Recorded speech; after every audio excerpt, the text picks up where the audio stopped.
नमस्कार साथियों, स्वागत है आपका इस वीडियो में। और इस वीडियो में हम बात करने वाले हैं 2027 के विधानसभा चुनावों को लेकर। जी हां साथियों, वर्तमान में उत्तर प्रदेश में भारतीय जनता पार्टी की सरकार है, लेकिन विपक्ष ने भी अब अपनी तैयारियां शुरू कर दी हैं, क्योंकि 2027 के विधानसभा चुनावों को लेकर अब ज्यादा समय नहीं बचा है। 2 साल हैं और 2 साल बाद प्रदेश में विधानसभा के चुनाव होने हैं। 2024 में लोकसभा चुनाव हुआ, जहां पर समाजवादी पार्टी ने भारतीय जनता पार्टी को कड़ी टक्कर दी। समाजवादी पार्टी 2024 के लोकसभा चुनाव में उत्तर प्रदेश के अंदर नंबर 1 पार्टी बनकर उभरी। यानी कि उत्तर प्रदेश में समाजवादी पार्टी ने 37 सीटों पर जीत हासिल की। यही वजह है कि ऐसा माना जा रहा है कि 2027 का जो विधानसभा चुनाव है वो भाजपा के लिए आसान नहीं होने वाला है। यानी कि समाजवादी पार्टी भारतीय जनता पार्टी को कड़ी टक्कर 2027 के विधानसभा चुनाव में देती हुई नजर आएगी। लेकिन साथियों, सबसे बड़ा जो फॉर्मूला साबित हुआ था समाजवादी पार्टी के लिए, वो पीडीए फॉर्मूला था। यानी कि समाजवादी पार्टी ने 2024 के लोकसभा चुनाव में पीडीए के फॉर्मूले पर काम किया था। पीडीए का फॉर्मूला समाजवादी पार्टी के लिए एक मुख्य कवच के रूप में साबित हुआ। यही वजह रही कि समाजवादी पार्टी 2024 के लोकसभा चुनाव में सबसे बड़ी पार्टी बनकर उभरी। लेकिन 2027 का जो विधानसभा चुनाव है उसके लिए भी समाजवादी पार्टी के राष्ट्रीय अध्यक्ष अखिलेश यादव ने एक बी प्लान तैयार कर लिया है। यानी कि एक बात तो तय है कि 2027 के चुनाव में समाजवादी पार्टी कई वर्तमान विधायकों के टिकट काट सकती है। और इस बार जो टिकट का बंटवारा होगा वो कहीं ना कहीं पीडीए नारे को लेकर होगा। यानी कि पीडीए फॉर्मूले पर जो भी उम्मीदवार काम कर रहा है अपनी अपनी विधानसभाओं में, उन प्रत्याशियों को ही प्रत्याशी बनाया जाएगा। ये भी समाजवादी पार्टी के राष्ट्रीय अध्यक्ष अखिलेश यादव का बी फॉर्मूला काम करेगा।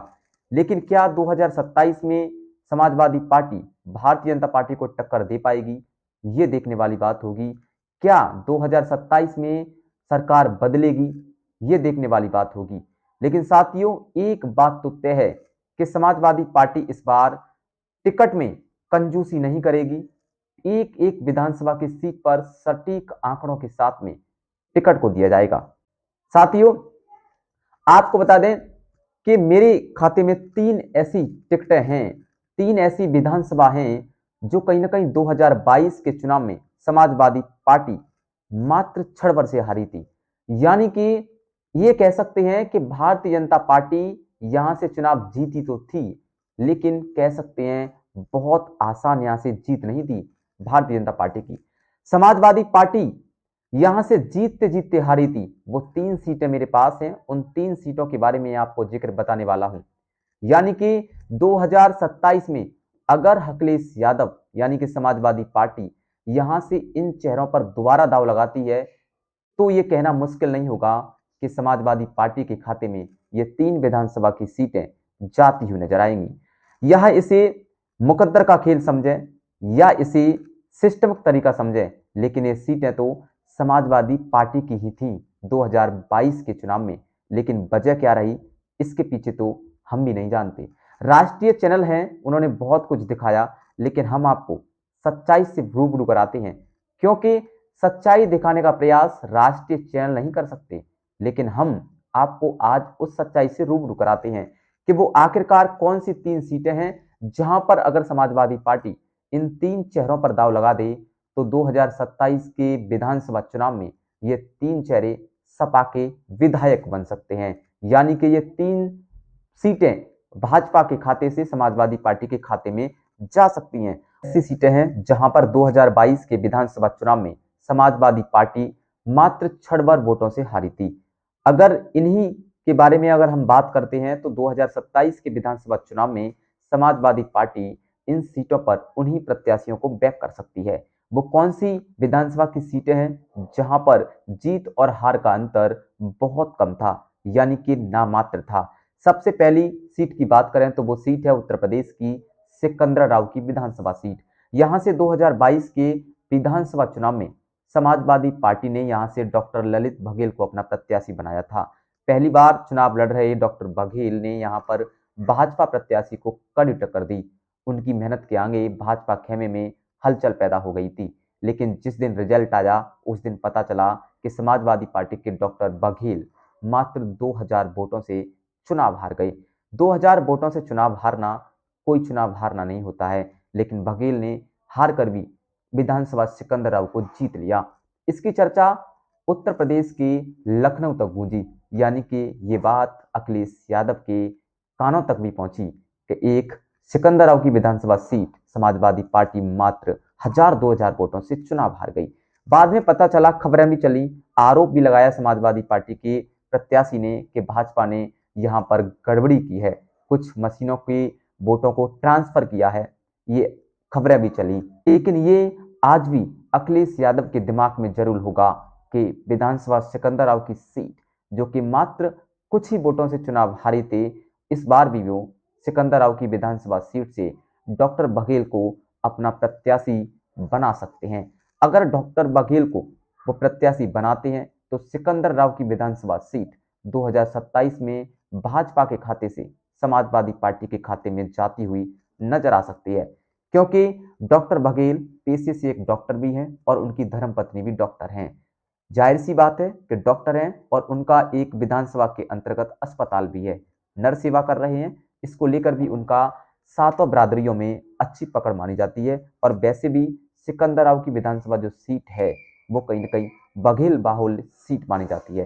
तो यहाँ से अगर समाजवादी पार्टी 2027 में दोबारा से डॉक्टर ललित बघेल को बैकअप करती है तो कह सकते हैं कि 2027 में विधानसभा सिकंदराव की सीट भाजपा के खाते से जा सकती है और समाजवादी पार्टी इस सीट पर अपना कब्जा जमा सकती है। दूसरी विधानसभा सीट की बात करें तो दूसरी विधानसभा सीट है अलीगढ़ जिले की छर्रा विधानसभा सीट। यहां से 2022 के विधानसभा चुनाव में समाजवादी पार्टी ने लक्ष्मी धनगर को अपना प्रत्याशी बनाया था, जो वर्तमान में अलीगढ़ की समाजवादी पार्टी से जिला अध्यक्ष हैं। यहां पर पहली बार चुनाव लड़ रही विधानसभा का लक्ष्मी धनगर ने भारतीय जनता पार्टी के प्रत्याशी को कड़ी टक्कर दी थी। वो भी एक ऐसी सीट थी जहां पर समाजवादी पार्टी मात्र 2-4 हजार वोटों से चुनाव हारी थी, यानी कि लक्ष्मी धनगर मात्र 2-4 हजार वोटों से चुनाव यहां पर हारी थी। तो ये भी समाजवादी पार्टी 2027 में इस सीट पर भी अपने प्रत्याशी लक्ष्मी धनगर को बैकअप कर सकती है, यानी कि दोबारा 2027 में इस सीट पर लक्ष्मी धनगर को चुनाव लड़ा सकती है। लक्ष्मी धनगर एक सक्रिय नेता हैं और महिला जिलाध्यक्ष भी हैं अलीगढ़ की, अलीगढ़ के अंदर सक्रिय रहती हैं। इसका इनाम 2027 में समाजवादी पार्टी उनको दे सकती है। अगर दोबारा से समाजवादी पार्टी पीडीए पर काम करती है और लक्ष्मी धनगर को अलीगढ़ की छर्रा विधानसभा से अपना प्रत्याशी बनाती है तो ये कहना मुश्किल नहीं होगा कि ये सीट भी भाजपा के खाते से समाजवादी पार्टी के खाते में जा सकती है। तीसरी अगर विधानसभा सीट की बात करूं तो मैं तीसरी विधानसभा सीट की बात करता हूं फर्रुखाबाद की विधानसभा सीट के बारे में। जी हां साथियों, 2024 का लोकसभा चुनाव हुआ, आपने देखा, वहां से फर्रुखाबाद की लोकसभा सीट से समाजवादी पार्टी ने डॉक्टर नवल किशोर साक्य को अपना प्रत्याशी बनाया। भारतीय जनता पार्टी ने मुकेश राजपूत को चुनाव लड़ाया कि लोकसभा की फर्रुखाबाद सीट डॉक्टर नवल किशोर साक्य यानी कि सपा मात्र 800 वोटों से चुनाव हार गई। डॉक्टर नवल किशोर साक्य ने आरोप भी लगाया भारतीय जनता पार्टी के लोगों पर कि गड़बड़ी हुई है, ईवीएम में छेड़छाड़ की गई है और गिनती जो काउंटिंग जिस दिन हुई थी उस दिन गड़बड़ी हुई है और मुझे हराया गया है। लेकिन कुछ भी हुआ हो, लेकिन ये बात आज भी समाजवादी पार्टी के राष्ट्रीय अध्यक्ष के कानों में गूंज रही होगी कि एक ऐसी सीट जहां पर हमारा एक सांसद होता लेकिन हम नहीं बन सके, ये सीट भी। लेकिन इस बार 2027 के विधानसभा चुनाव में डॉक्टर नवल किशोर साक्य विधानसभा का चुनाव लड़ सकते हैं और समाजवादी पार्टी के राष्ट्रीय अध्यक्ष अखिलेश यादव डॉक्टर नवल किशोर साक्य को फर्रुखाबाद की विधानसभा सीट से ही अपना प्रत्याशी बना सकते हैं। अगर प्रत्याशी बनाते हैं तो ये कहना मुश्किल नहीं होगा कि नवल किशोर साक्य विधानसभा फर्रुखाबाद को जीत लेंगे, क्योंकि एक डॉक्टर हैं पेशे से, उनकी धर्मपत्नी भी डॉक्टर हैं, अस्पताल उनका भी है फर्रुखाबाद में और वो भी नर मानस सेवा करते हैं। इसकी वजह से उन लोगों के अंदर अच्छी पकड़ है। फर्रुखाबाद की जो विधानसभा सीट है वहां पर साक्य वोटर निर्णायक भूमिका में भी रहता है जो उन्हीं की कास्ट का है। यानी कि अगर समाजवादी पार्टी फर्रुखाबाद की विधानसभा सीट से डॉक्टर नवल किशोर साक्य को चुनावी मैदान में उतार दे 2027 में, तो ये कहना मुश्किल नहीं है कि यहाँ से डॉक्टर नवल किशोर साक्य नहीं जीतेंगे। अगर डॉक्टर नवल किशोर साक्य को यहाँ से समाजवादी पार्टी प्रत्याशी बनाती है 2027 में, तो ये सीट भी भारतीय जनता पार्टी के खाते से समाजवादी पार्टी के खाते में जा सकती है।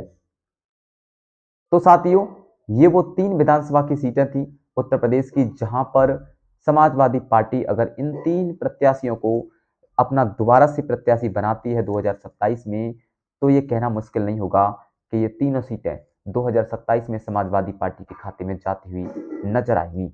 साथियों, अगर आपका कोई सवाल हो इन तीनों विधानसभाओं को लेकर, तो आप अपनी कमेंट हमें कमेंट बॉक्स में अवश्य बताएं। अगर हमसे कोई चीज रह गई है तो आप उसको भी कमेंट बॉक्स में अवश्य पिन करें। आपको अगर कोई भी जानकारी इन तीनों विधानसभाओं के बारे में हो तो आप उस जानकारी को भी मेरे साथ शेयर अवश्य करें। साथियों, आपको ये जानकारी कैसी लगी, आप हमें कमेंट बॉक्स में अपनी राय अवश्य बताएं। मिलते हैं फिर एक और नई वीडियो के साथ, एक और रिसर्च के साथ। जब तक के लिए धन्यवाद।